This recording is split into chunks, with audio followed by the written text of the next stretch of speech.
Va ora in onda Potere al Popolo. Un cordiale buongiorno rinnovato da Semi Varin, 6 minuti dopo le 11 del mattino. Controinformazione potentissima anche quest'oggi con il Qui Parlamento. Qui Parlamento. E grazie per essere con noi quest'oggi al senatore della Lega Manfredi Potenti. Ciao, buongiorno. Buongiorno a tutti gli ascoltatori. Ehi Buongiorno. là. Allora, di cosa parliamo? Le comunicazioni del ministro della Giustizia Nordio. Quali aspetti del suo discorso hai voluto sottolineare nel corso del tuo intervento in aula? Allora, intanto questa è la relazione annuale che il Ministro della Giustizia è solito sviluppare nelle sedi parlamentari e in quella occasione ho ovviamente dovuto riconoscere che questo governo ha evidentemente assunto quegli impegni che avevamo in qualche modo esternato durante la campagna elettorale e sta portando avanti, concretizzandoli tutti gli aspetti per i quali gli elettori ci hanno scelto e votato. Quindi c'è una grande volontà di rimettere in funzione, in esercizio, con dei tempi che possano essere compatibili con il mondo commerciale e con gli interessi dei cittadini, tutto il sistema della giustizia. Questo lo stiamo facendo da vari punti di vista. Il primo, ne ha parlato il Ministro, di rimettere all'interno degli organismi giudiziari quei funzionari, quei magistrati attraverso concorsi e assunzioni, la polizia penitenziaria che per molti anni tutti i precedenti governi hanno trascurato di assumere rinforzando gli organici. Il secondo punto è quello di aver assunto a livello politico la volontà.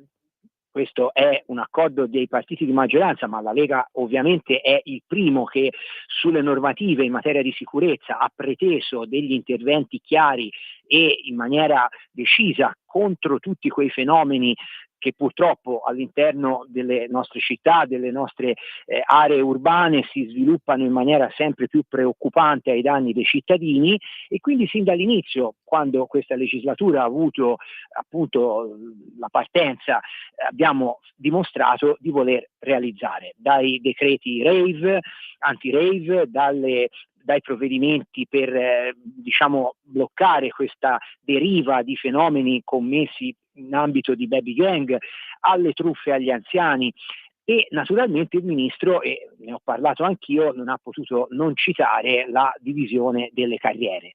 Mi sono però preoccupato di ricordare al Ministro che alcune situazioni ci continuano a preoccupare. Ho fatto un esempio molto semplice ricordando che pochi giorni fa la cosiddetta Lady Scippo, quella signora di 30 anni con 10 figli che è una nota criminale dedita ai furti, ha accumulato 30 anni di condanne per decine di furti commessi ai danni di turisti in centro nelle città a Roma e questa signora si trova ancora fuori del carcere, mentre un'altra persona, e ho fatto il caso del gioielliere di Nicolosi Guido Gianni, titolare appunto di una gioielleria, che durante una rapina armata nella quale i rapinatori minacciavano la moglie, hanno usato violenza, questi con l'arma regolarmente detenuta ha reagito, ne è nata una colluttazione, sono morti 2 banditi, ha avuto una condanna a 12 anni e si trova in carcere.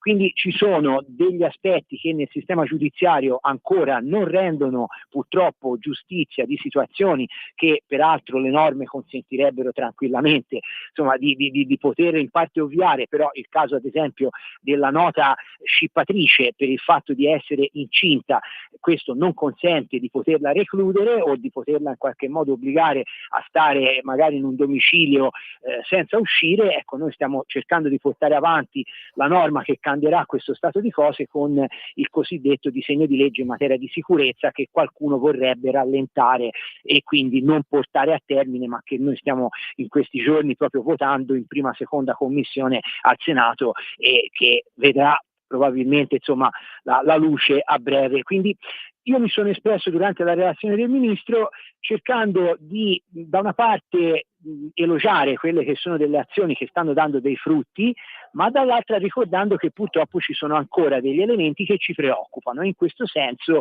ecco, questi due casi che ho fatto, diversi tra loro e certamente emblematici di un sistema giudiziario che purtroppo ancora fa delle, diciamo, inspiegabili differenze, pur essendoci delle norme come quelle sulla legittima difesa che garantirebbero di poter escludere la responsabilità, ad esempio, di un gioielliere che si difende durante una rapina, quando gli entrano dentro, perché il fatto è accaduto dentro la gioielleria, 2 rapinatori armati, e si ritrova a dover reagire e rispondere poi degli effetti di un'azione criminale che è stata intrapresa contro di lui.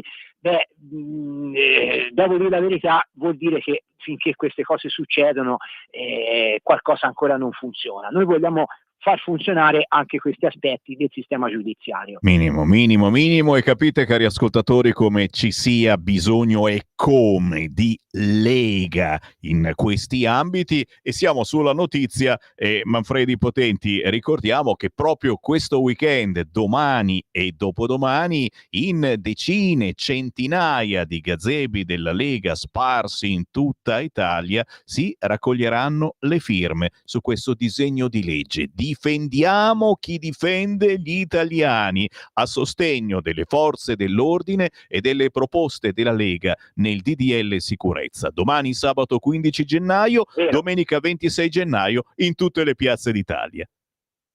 Ci saremo con convinzione, perché naturalmente dobbiamo ricordare che se anche il sistema giudiziario funziona grazie a chi, come gli uomini e le donne delle forze dell'ordine, quotidianamente controllano appunto tutta quella che è la fenomenologia criminale nelle nostre comunità, nelle nostre città, nelle nostre campagne. Quindi dobbiamo essere fiduciosi che i cittadini risponderanno a questa nostra attività di sostegno in maniera massiva. Li invitiamo a venire a firmare e soprattutto li invitiamo a prendere una posizione netta contro quei comportamenti e quelle condotte che abbiamo visto ancora alcuni, diciamo, estremisti e radicali pensano di poter far passare impunemente, cioè i messaggi per cui nei confronti delle forze dell'ordine è legittimo reagire, opporsi o addirittura darsi alla fuga. Noi dobbiamo rimettere in piedi questo paese, dobbiamo farlo per rifare l'Italia forte, sana, dobbiamo saper riconoscere quali sono gli esempi da portare positivi ai nostri cittadini. Gli esempi positivi per i nostri giovani non sono certo le manifestazioni che si sviluppano con violenza contro le forze di polizia. Assolutamente. Senatore Manfredi Potenti, grazie per il tuo lavoro, ci risentiamo. Grazie a voi davvero. Qui Parlamento. E qui Sammy Varin, signori, in Potere al Popolo siamo al secondo tempo della nostra controinformazione mattutina. In versione venerdì riavvolgiamo il nastro delle notizie. Secondo chi? Chi riavvolge? E lei a quest'ora arriva Chiara Soldani, buongiorno. Ciao Sammy, ben trovato e un saluto a tutti gli ascoltatori. Piatto ricco, micificco, che cosa ci mette dentro di buono la Chiara Soldani? Forse il reset di Trump su vari fronti? E ci chiediamo oggi su tutti i quotidiani, si parla di ogni frase, ogni virgola che ieri ha pronunciato Donald Trump. Servirà da lezione tutto ciò all'Europa e all'Italia? Noi qui, tra l'ultimo stupro di una ragazza ad opera di 2 senegalesi e le lezioni di bengalese portate avanti in una scuola di Mestre, direi che siamo ancora in alto mare. Ma sentiamo cosa ci serve. Chiara Soldani, a te. Grazie Sammy, sì, hai perfettamente ragione. Devo dire che sul fronte statunitense, con la rielezione di Donald Trump, si stanno finalmente sentendo dei discorsi di buon senso, cosa che ovviamente nel nostro paese c'è, per fortuna. Insomma, abbiamo sempre rimarcato le vittorie e ne parleremo anche tra pochissimo del nostro governo, della Lega in particolare, ma chiaramente in generale diciamo che ci sono stati finora anche dei passi da gigante rispetto un po' veramente veramente a un buonismo stantio, ma soprattutto anche a dei dati preoccupanti sul fronte gender e non soltanto negli ultimi anni, che insomma hanno imperversato, lo sappiamo, anche attraverso la cosiddetta cultura woke anche nel nostro paese.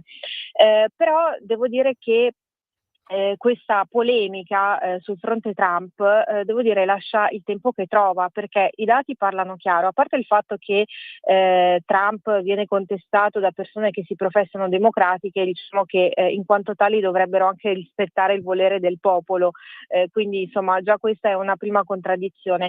Ma per quanto riguarda proprio i numeri e i sondaggi, effettivamente il sentiment, per così dire, è totalmente appannaggio di Trump, cioè avvalora quelli che sono i discorsi di buon senso, ripetiamo, che vengono insomma definiti un po' retrogradi piuttosto che inconcepibili. In realtà il fatto che esistano due generi mi sembra abbastanza lapalissiano. Per quanto riguarda appunto questi dati, questi numeri che parlano molto chiaro e che non hanno, come diciamo sempre, uno schieramento politico, gli americani sono contro il gender e anche gli italiani. Un sondaggio di Parents Defending Education negli Stati Uniti, appunto, su 1.000 genitori di ragazzi e ragazzini di età inferiore ai 18 anni dicono appunto di essere assolutamente contrari a quello che è l'indottrinamento e l'educazione gender all'interno delle scuole, ma anche nel nostro paese, che chiaramente ci interessa ancora di più, ben l'80%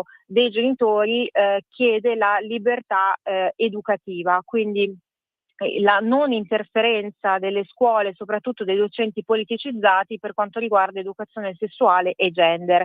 E a tal proposito mi aggancio ad una vittoria appunto fresca della Lega proprio su questo fronte, sullo stop all'educazione sessuale a scuola, con 500.000 euro della legge di bilancio che sono stati invece stanziati non per appunto questa politica sessuale gender nei bambini più piccoli, ma per formare dei docenti di medie e superiori su temi riguardanti la prevenzione dell'infertilità, o comunque temi che possono essere realmente interessanti. Per quanto riguarda l'educazione sessuale, ovviamente sono altrettanto dei temi importanti, ma come ci ricordano gli esponenti del Carroccio, è fondamentale che siano i genitori a parlare nei tempi, nei modi che reputano più giusti di questi argomenti così delicati all'interno di casa, insomma, piuttosto che di scuola, perché sappiamo che a scuola insomma c'è sempre un purpurri di tanti argomenti diversi, insomma anche su quelle che sono le vicende storiche, lo sappiamo benissimo Sammy, c'è sempre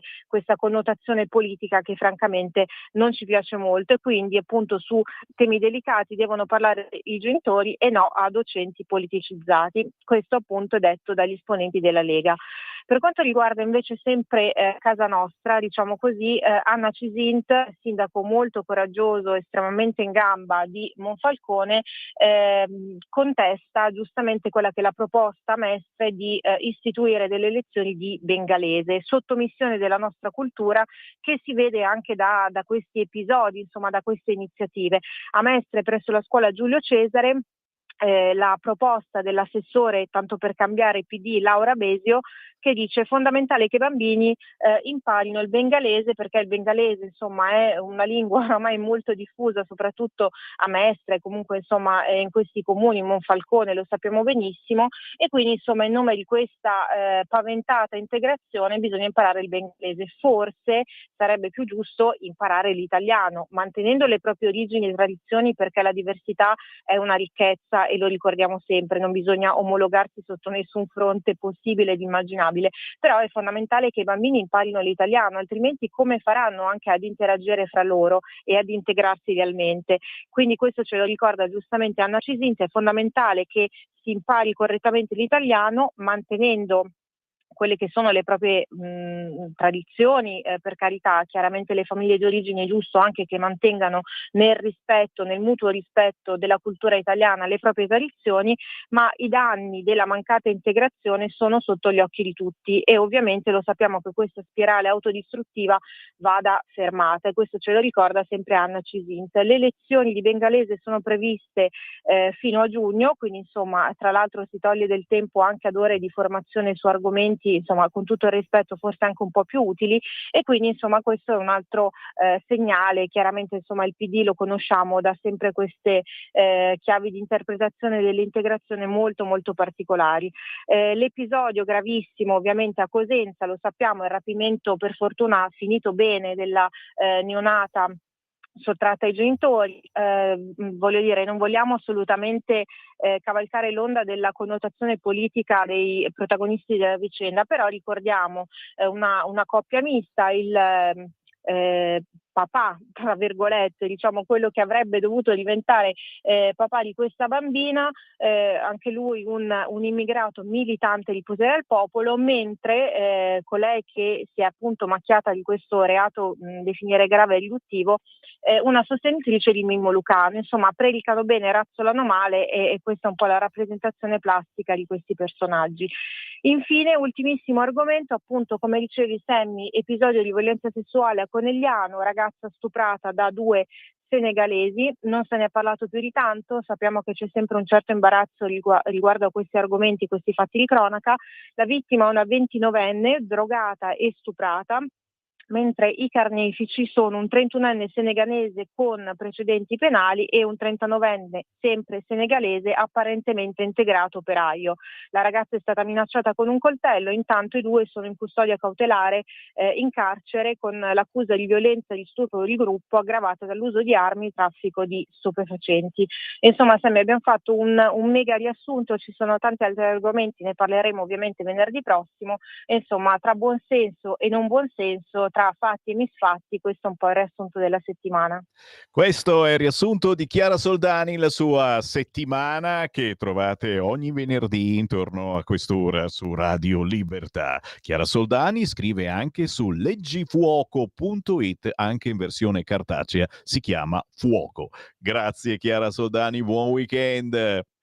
Grazie a te Sammy, un saluto a voi, un abbraccio a te, grazie. Un abbraccio a voi che ci seguite e che annotate le informazioni che molto spesso vediamo e non si trovano da nessun'altra parte. Beh, se ne volete ancora, vi passo i bacchettoni. Questi mancano alla collezione, lo so. Ogni venerdì a quest'ora ci colleghiamo anche con il sito informazionecattolica.it. Con noi Pietro Licciardi. Ciao! Ciao Sammy, un salutone a tutti gli ascoltatori di Radio Libertà. Allora inizio dal dottor Paolo Gulisano, dal quale apprendiamo che la prestigiosa rivista Nature ha pubblicato uno studio in cui si dimostra che le particelle dei vaccini a mRNA dal sito di inoculo raggiungono il cuore, provocando danni al tessuto. Nello specifico, le nanoparticelle lipidiche iniettate per via intramuscolare che trasportano mRNA spike SARS-CoV-2 raggiungono il tessuto cardiaco, portando a cambiamenti del set completo di proteine, provocando attivazione immunitaria e danni ai vasi sanguigni.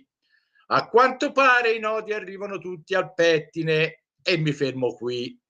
Sempre in tema di vaccini, Angelica La Rosa ci informa di un appello per la trasparenza e la sicurezza in ambito sanitario. La petizione, intitolata The Hope Accord, invita ad una pausa di riflessione accompagnata da indagini più approfondite sulla sicurezza e gli effetti a lungo termine dei vaccini mRNA. Questo documento, sottoscritto da medici, ricercatori e professionisti della sanità pubblica, non si oppone ai vaccini in sé, ma propone una rivalutazione critica del modo in cui vengono approvati, distribuiti e monitorati. La petizione The Hope Accord non rappresenta un rifiuto alla scienza, ma un invito a migliorarla attraverso trasparenza, rigore e responsabilità. Una riflessione, direi, quanto mai opportuna dopo tutto quello che è emerso dopo la campagna di vaccinazione coatta anti-Covid e che solo i più ottusi o in malafede si ostinano a non considerare. Torno a Paolo Gulisano, che prende spunto dal libro dello storico Francesco Agnoli, Hitler l'Anticristo, la guerra del Führer alla Chiesa e ai cattolici, edizioni Il Timone, per ricordarci le profonde affinità tra comunismo e nazionalsocialismo proprio dopo le dichiarazioni di Alice Wendel del partito Alternative für Deutschland, secondo cui Hitler era un comunista e si vedeva come un socialista e che solo dopo la guerra gli hanno affibbiato l'etichetta di uomo di destra. Immaginate la reazione della stampa di sinistra della serie La verità ci fa male. Andrea Rossi ci ricorda i 104 anni dalla fondazione del Partito Comunista, avvenuta il 21 gennaio 1921 a Livorno. Partito, scrive Rossi, passato dal radicalismo iniziale, Antonio Gramsci, probabilmente il leader più dotato del movimento, giudicava il Vaticano un nemico internazionale del proletariato rivoluzionario e la religione un puro narcotico per le masse proletarie, quindi passato alla doppiezza di Palmiro Togliatti, che tornato in Italia dal rifugio moscovita adottò una politica rassicurante nei confronti degli alleati che ci occupavano, ma cercando di allargare nel contempo il consenso tra le masse, mirando all'egemonia in perfetta obbedienza agli ordini del Partito Comunista Sovietico. Togliatti arrivò a sconfessare l'ipotesi rivoluzionaria predicata da Luigi Longo al fine di rassicurare i ceti medi emiliani e romagnoli. Ma con le elezioni del 1946, stravinte dalla Democrazia Cristiana, il sogno rivoluzionario svanì e il Partito Comunista, dall'inizio degli anni 50, trasformò la sua doppiezza da scelta tattica a elemento strategico. Infatti l'immagine pubblica del partito di Togliatti divenne quella di un movimento popolare in cui le migliori energie intellettuali e politiche agivano al fine di tutelare gli interessi delle classi più disagiate, favorendo, dicevano loro, il progresso della nazione e contrastando il bigottismo reazionario della Democrazia Cristiana. Intanto però continuava a prendere massicci finanziamenti da Mosca, mantenendo intatti i depositi di armi mai riconsegnate dai partigiani e da cui attinsero anche le prime formazioni delle Brigate Rosse. Cari ascoltatori, soprattutto giovani, leggete l'articolo, perché certe cose non le saprete mai dalla scuola o dai giornali e TV in gran parte allineati. Angelica La Rosa invece illustra il teorema di un certo Matthew Winkler, cofondatore di Bloomberg News e assiduo frequentatore di quella congrega di bravi ragazzi del World Economic Forum che si riuniscono periodicamente a Davos per decidere quali pandemie scatenare per ridurre la popolazione mondiale, come farci mangiare vermi e cavallette e come espropriarci dei nostri beni per farci vivere poveri e felici, mentre loro svolazzano intorno al mondo sui loro jet privati pasteggiando a caviale e champagne. Secondo il nostro soggetto, l'economia statunitense prospera negli stati federati degli Stati Uniti d'America in cui l'aborto è legale. Autentica cretinata che lo stesso Winkler smentisce fra le righe, dicendo che possono esserci molti altri fattori determinanti, oltre ai diritti riproduttivi, come li chiama, che spiegano perché le aziende in alcuni stati superano i loro concorrenti in altri stati. Sempre La Rosa riporta il discorso integrale del presidente argentino a Davos, dove ha accusato il World Economic Forum di aver diffuso la spregevole e deleteria ideologia woke. A pochissime ore dall'insediamento di Donald Trump alla Casa Bianca, Matteo Castagna scrive che l'opinione pubblica americana è favorevole alle strategie del presidente, che vuole deportare i migranti clandestini e ridurre la presenza statunitense all'estero. Lo ha rivelato un sondaggio pubblicato dal New York Times e secondo il quale molti americani, pur non apprezzando Trump, condividono la sua analisi cupa sullo stato dell'America e sostengono alcune sue indicazioni più controverse per risolvere certi problemi. Una palese dimostrazione, aggiungo io, che i migliori amici delle destre sono i sinistri, che quando governano creano un mare di problemi che poi tocca agli altri risolvere. Adesso 2 articoli dedicati alla neo-amministrazione americana che Donald Trump ha inaugurato alla grande, con una serie di ordini esecutivi con i quali ha fatto uscire gli Stati Uniti dall'Organizzazione Mondiale della Sanità, organismo ormai politicizzato e in mano a interessi privati. Ha stabilito inoltre che i generi sono soltanto due, maschio e femmina, mettendo uno stop alla pagliacciata LGBT dei 50 e più generi che stanno sotto il cappello di questa sigla.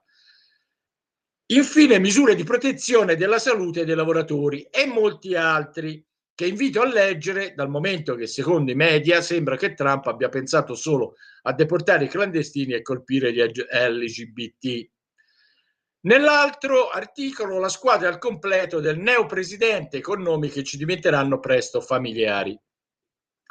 Chiudo con il nostro corrispondente dalla California, John Paul Jones, che ci fa sapere che gli incendi che hanno devastato la California non sono casuali, ma aggravati oltre misura dall'ideologia sedicente ambientalista, gender e sinistra, che ad esempio ha imposto di svuotare i bacini predisposti per combattere appunto gli incendi perché si dovevano alimentare i fiumi e preservare la vita dei pesci.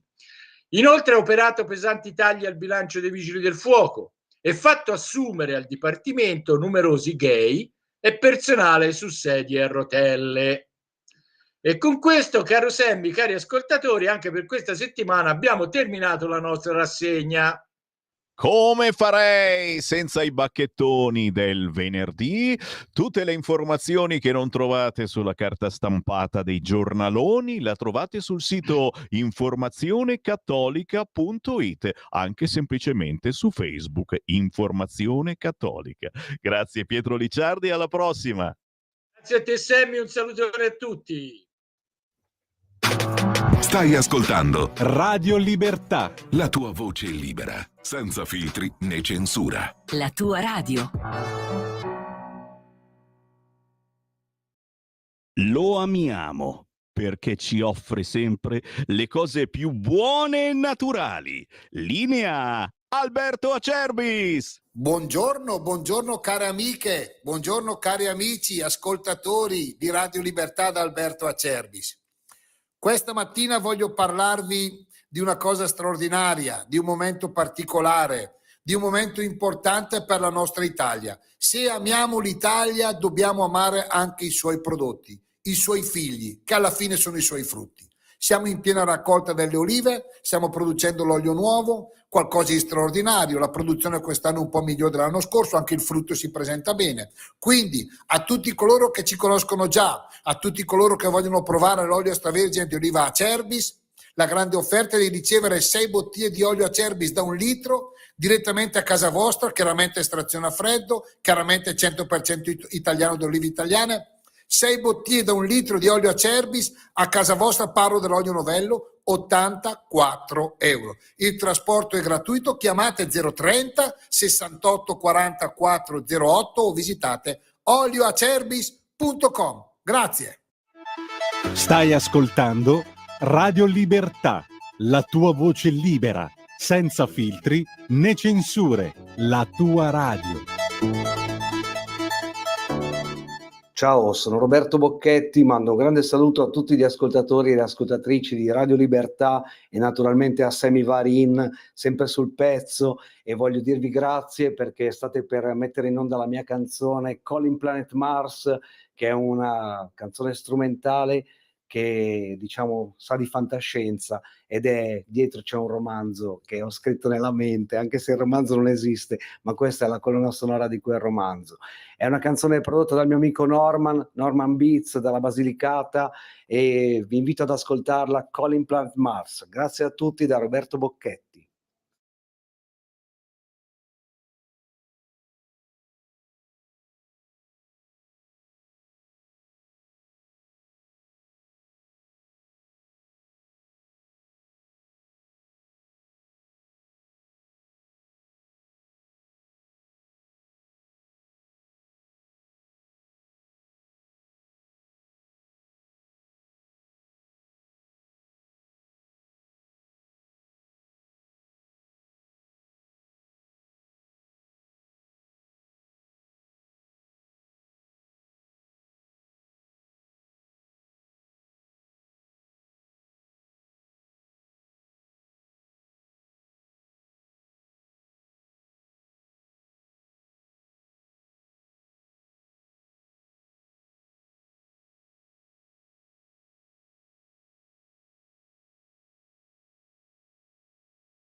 Chiama il pianeta Marte. Signori, unz, però siamo assolutamente sulla notizia. Sai com'è con Musk, ce l'aspettiamo che prima o poi saremo lì. Calling Planet Mars con Roberto Bocchetti, DJ di fama internazionale, ci ha portato alle 11:37 minuti primi con il buongiorno rinnovato. Sammy Varin, Potere al Popolo, vi porta nel Focus Piemonte. Montagne. Va ora in onda Focus Piemonte. Piemonte.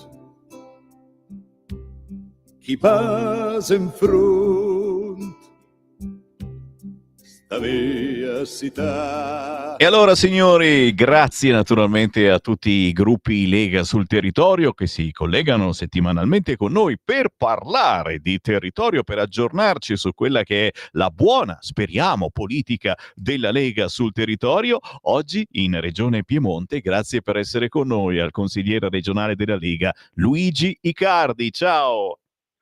Ciao Sammy, buongiorno a tutti. Buoni propositi nel campo della sanità, argomento importantissimo, quanto difficile, spinoso e con criticità un po' in tutta Italia, ma qui parliamo della regione Piemonte, dove chiaramente si cerca di lavorare il più possibile. Cosa bolle in pentola? Quale attività nel campo della sanità? Quali progetti stanno bollendo, si stanno preparando? Siamo all'inizio dell'anno e chiaramente le idee, immagino, siano moltissime. Cosa si muove, Icardi? Sì, intanto stiamo in questi giorni, c'è un lavoro frenetico delle nostre commissioni consigliari proprio per arrivare entro i primi giorni di febbraio all'approvazione del bilancio preventivo. Un bilancio che, come sapete, è l'atto politico più importante dell'anno, più importante che ci sia, perché all'interno c'è tutta una serie di policy, di politiche, di sanità, di welfare, un po' di tutto, legate all'attività della regione. E devo dire con grande soddisfazione che abbiamo l'altro giorno audito l'assessore al welfare, e c'è stato un incremento di fondi proprio per l'assistenza alle persone alla disabilità, quindi un aiuto anche che ci arriva dall'incremento di fondi che ci ha dato il governo, per cui avremo maggiori risorse da dedicare ai soggetti più bisognosi e soprattutto quelli che hanno delle difficoltà dal punto di vista assistenziale. La prossima settimana lo faremo con l'assessore alla sanità, ci sono tante nuove proposte, soprattutto per la riduzione delle liste d'attesa, soprattutto sull'edilizia sanitaria, per dare delle risposte concrete ai nostri assistiti. E noi naturalmente non possiamo che fare il tifo perché si riparta alla grande e soprattutto si riesca ad abbassare le attese. Sappiamo benissimo per un intervento, per una visita, e questo sappiamo è un guaio strutturale di tutta l'Italia, a cui comunque lentamente si sta ponendo rimedio. È chiaro che dobbiamo ricordarlo a tutti i cittadini, la carenza di medici, di infermieri è un qualcosa che arriva da lontano e quindi non può cambiare, purtroppo, lo dobbiamo dire, da un mese all'altro. È vero, Luigi? Assolutamente sì, ma vede, il tema delle liste d'attesa è un tema estremamente articolato e complesso. Innanzitutto dobbiamo dire che abbiamo una popolazione sempre più anziana, che ha sempre più bisogni di salute, ha sempre bisogno di prestazioni. E guardi, noi abbiamo, rispetto all'ultimo anno prima del Covid, cioè il 2019, abbiamo fatto 1/3 delle prestazioni più, abbiamo toccato 1.600.000 prestazioni, e nonostante ciò ci sono le liste d'attesa. Perché?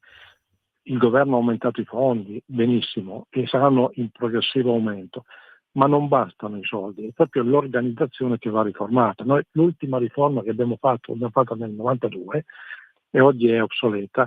Bisogna risolvere il tema della responsabilità medica, che crea tutta una serie di prestazioni di richieste inutili, finalizzate solo a tutelare i medici. Bisogna risolvere il tema dei camici grigi. Tu hai parlato della carenza di personale, ma noi abbiamo tanti medici non specializzati che non possono entrare nel sistema sanitario perché non hanno specialità. Una volta lo potevano fare. c'è da risolvere anche il tema dell'appropriatezza. Insomma, una riforma che oltre all'incremento dei fondi modifichi l'organizzazione e davvero possa aiutarci in modo molto significativo a ridurre le liste d'attesa. E noi naturalmente siamo qui per fare da altoparlante a tutto ciò che si muove, ma anche alle istanze di voi cittadini, voi ascoltatori di Radio Libertà, che potete scrivere in ogni momento un WhatsApp al 340 67 09 659. E da Regione Piemonte ringrazio il consigliere regionale della Lega, Luigi Icardi. Buon lavoro, Luigi. Grazie Sammy, grazie a te e saluto tutti gli ascoltatori. E allora, signori, alle 11.42 ci dedichiamo un po' ai vostri messaggi a proposito. Eh sì, ne sono arrivati tantissimi da questa mattina alle 7.30. Segui la Lega. Segui la Lega è una trasmissione realizzata in convenzione con La Lega per Salvini Premier. Anna Rita dalle Marche ci scrive: buongiorno signor Semmi, a proposito delle rivelazioni riferite alla morte del presidente Kennedy, avete sentito che Trump tra le tante cose ha detto che desecreterà quelle cose. Io mi ricordo di avere sentito anni fa che la documentazione in riferito ai fatti in questione sarebbe stata resa nota dopo 50 anni dalla data della morte del presidente americano. Stiamo a vedere che cosa succede. Non solo Perugia, anche a Piacenza ci vuole il patentino antifascista, non ci posso credere. Vero, abbiamo parlato di Perugia, una segnalazione da un quotidiano, e per fare qualunque cosa devi firmare che sei antifascista, per noleggiare un qualcosa del comune, uno spazio, eccetera. Patentino antifascista a Perugia, ma in moltissime altre città, paesi, naturalmente solo in quelli amministrati dal PD. L'officina politica di Franceschini ha colpito molto, devo dire. La fotografia che campeggia quest'oggi di Franceschini nella sua officina politica, chiaro che rispetto al caminetto di un tempo, che era troppo radical chic, puzzetta sotto il naso, ricevere gli ospiti in officina è molto, davvero, lo prenderanno per il culo come non mai. Bravo Franceschini, magari qualcuno incominciasse a dare mazzate a questa Europa. Abbiamo parlato della proposta della Lega su qualche quotidiano, è saltata fuori, per fortuna, di uscire dall'Organizzazione Mondiale della Sanità. Che cosa ne pensate? 340-6709-659, uno degli argomenti su cui dibattere, e se incontrerete un gazebo della Lega in questo weekend, tra poco vi dico dove li trovate, poi basta fare un giro sul sito legaonline.it, si firma per il DDL sicurezza della Lega, ma gli argomenti sono tanti, già che siete lì si chiacchiera anche su questa incredibile proposta. Signor Varin, ma è possibile che chiamino sempre le stesse persone e dicono sempre le stesse cose? Francesco, datti da fare. La verità è che per quei pochi minuti che apriamo le linee noi la mattina, ci sono i più veloci che e purtroppo, sai, magari sono 10 minuti dedicati alle vostre telefonate e vanno in onda i più veloci, e questo è un problema certamente, ma succedono queste cose nelle radio, pochissime, che non fanno selezione di chiamata. Cioè non è che voi quando chiamate io vi chiedo chi siete, come vi chiamate, dammi il tuo numero che poi ti richiamo. No, vai in onda subito, al volo, e questo chiaramente è bellissimo perché chiunque può andare in onda, ma il più veloce entra in onda. Potete fare l'esperimento anche adesso se volete, sono le 11.46, se mi seguite in diretta chiamate 0292947222 e entrate, ma nel momento di massimo affollamento, che è quello proprio della rassegna stampa, intorno alle 9 del mattino apriamo le linee, i momenti e i minuti sono pochi, ma a volte sono 10, 15 al massimo, e quindi il più veloce bagna il naso agli altri. Però Francesco, hai ragionissimo su questo, dovremmo cominciare a fare come le altre radio che prendono nota del numero e richiamiamo noi chi vogliamo. Però non mi sembra giusto, perché a quel punto sembra quasi che manovriamo l'informazione, cioè io ti chiedo chi sei, di cosa vuoi parlare, e se l'argomento mi interessa ti richiamo, altrimenti no. Mario ci scrive a proposito dell'OMS e della proposta di Salvini: da tanti anni che seguo la Lega ho capito che le nostre proposte non vengono mai accettate, specialmente dai compagni di viaggio, salvo poi a riprenderle quando la gente si è dimenticata. Io comunque sono favorevole all'uscita dall'Organizzazione Mondiale della Sanità. Grazie per la canzone di Enrico Ruggeri, Uno fuori dal coro, e domani a firmare ai gazebo della Lega. Bravo Silvio da Torino. Ricordiamo Ruggeri, che ci sta simpatico, ha fatto questo nuovo album, La caverna di Platone, canzone splendida, ma quella che sto lanciando in questi giorni, l'album è uscito da una settimana, il nuovo di Ruggeri, è tedesca, si intitola Das ist mir Wurst, lo dico sbagliato ma il tedesco non lo so, e significa non mi importa, e parla, è quasi un elogio a questa Europa bellissima da una parte ma bruttissima dall'altra, perché è l'Europa delle banche, dei potenti, dei magna magna. È una splendida dichiarazione di amore ed odio verso questa Europa, che chiaramente nessuno manderà in onda. La cominciamo a mandare noi di Radio Libertà e la trovate su tutti gli store digitali e su YouTube. Basta scrivere Enrico Ruggeri. Buongiorno signor Sammy Varini, ascoltatori, grazie Radio Libertà, sempre con Matteo che anticipa sempre le cose già dal 2000. E ancora prima, ragazzi, con Roberto Maroni, con Umberto Bossi, ci abbiamo visto sempre troppo lontano. Questo è stato un problema per la Lega. 25 anni fa anche io avevo capito che ci avevano invaso. Con le pance delle nostre donne arriveremo a Roma, più o meno, sì, e poi bisogna dare anche da bere ai cammelli.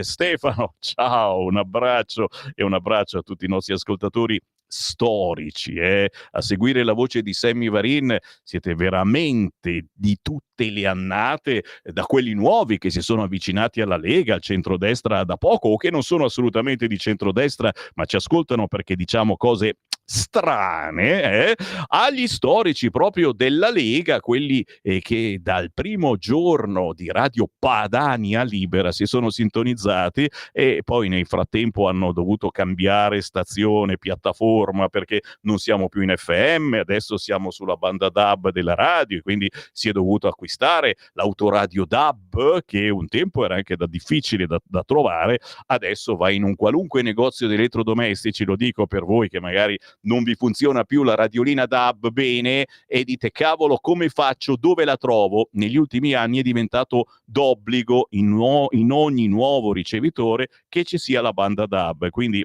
con 20 euro ve ne comprate uno e siete sicurissimi di trovarci. Chiaro che ormai ci ascoltate anche sulla app di Radio Libertà, che si scarica tranquillamente dall'app store del vostro cellulare. Avete lì l'iconina di Radio Libertà, ci cliccate sopra e tramite internet vi collegate con noi. Sul sito radiolibertà.net ci potete ascoltare e riascoltare, perché cliccando podcast ci sono tutte le trasmissioni che potete scaricare, ma c'è il canale televisivo, la nostra è una radio ma è anche una TV, canale 252 del televisore, ci sono contenuti anche televisivi in ogni trasmissione e vedete il faccione di Sammy Varinone più bello che mai, questo è proprio bello. Altra dimostrazione che si deve uscire dall'Unione Europea, o più realisticamente metterla con le spalle al muro. Bravo Ruggeri. Bravo sì, davvero, soprattutto in controtendenza, se lo seguite su Facebook, su Instagram, su X, dice cose davvero fuori dal coro. Ieri ho visto la trasmissione di Del Debbio, dritto e rovescio, sono rimasta sconcertata dalle insinuazioni espresse da quelli stranieri di seconda generazione. Dissero che le forze dell'ordine italiani, il 70% sono corrotti, che loro hanno il diritto di girare con coltelli e tante altre cose da far drizzare i capelli, ma la più offensiva è stata che noi italiani siamo tutti assassini. Questi sono quello che hanno in testa questi personaggi. Cara Clara, purtroppo è tutto vero, chiaramente hanno intervistato i famosi Maranza del Corvetto. Giusy da Bergamo, io sarei anche d'accordo con il nucleare, però mi fa paura. Chi gestirà queste centrali? Abbiamo persone così preparate? Sì, Giusy, chiaro che non lo diamo in mano al primo russo che passa, ci mancherebbe altro, ma soprattutto è un nucleare sicuro, pulito, non è più come un tempo, cambia completamente. Poi in questo caso si parla di piccole centrali nucleari, molto piccole rispetto a quelle gigantesche, ad esempio, che ci sono in altri paesi del mondo. Weekend difficile, sì, sì, è vero, guarda che oggi non ne parlano i quotidiani, non ne parlano, ma devi andare sui siti internet per scoprire che oggi è venerdì e dai, indovina domani cosa succede? Sciopero! Vai, vai, vai, vai, sciopero delle ferrovie dello Stato, quindi attenzione, se avete in mente di andare da qualche parte con il treno, sappiate che c'è qualcosa sicuramente che vi disturberà. Tacciamo di infinite cose. Buongiorno Sammy, bravo come te, cercare i soldi per la radio, sei l'unico, non c'è nessuno. Zita, grazie, zitta, che è un lavoro come un altro. Cercare soldi per la radio, che vuol dire cercare i soldi per mettere a posto tante magagne che abbiamo, il famoso sfumino, avete imparato questo termine che non è un termine culinario e neanche mangereccio, lo spumino è un altro. Lo sfumino è un bottoncino che noi abbiamo qui proprio davanti al microfono, con il quale possiamo chiudere il microfono se tossiamo, se diciamo qualche cosa al regista, eccetera. È un bottoncino.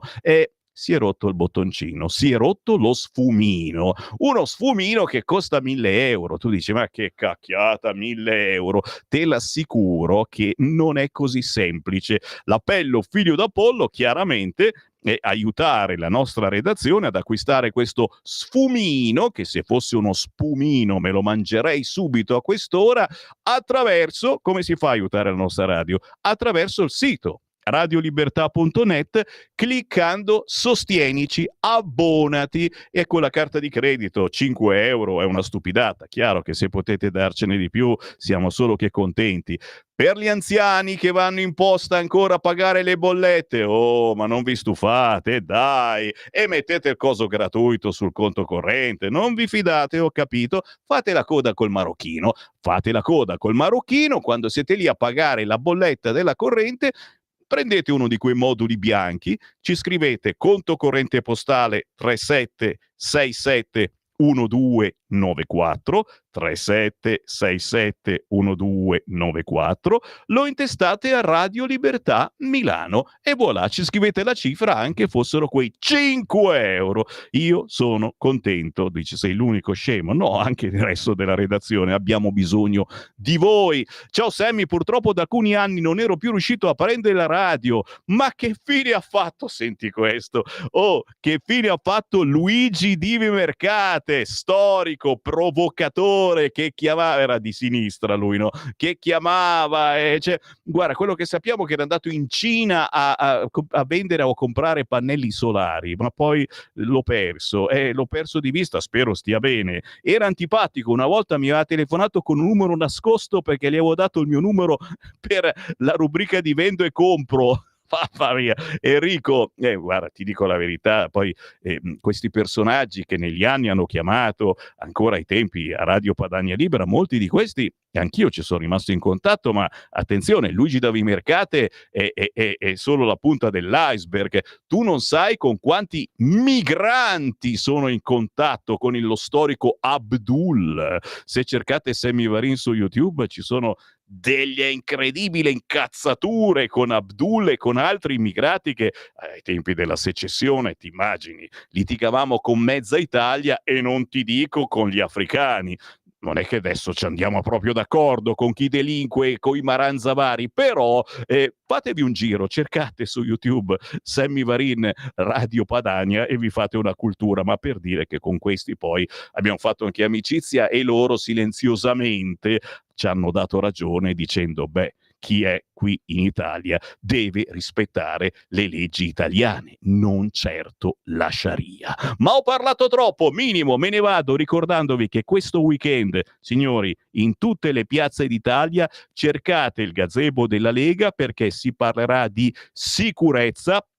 Bellissimo, difendiamo chi difende gli italiani. Domani e dopodomani in tutte le piazze d'Italia cercate il gazebo della Lega. A Milano, Piazzale L'Agosta, guarda, da veramente Corso Buenos Aires domenica, fatevi un giro sul sito legaonline.it, facciamo una bella controinformazione a sostegno del DDL sicurezza, ma anche per uscire dall'Organizzazione Mondiale della Sanità. Lo dice solo la Lega. Mi fermo, ma arriva il terzo tempo. Simone non vede l'ora, signori. Tra pochissimo, musica indipendente. Avete ascoltato Potere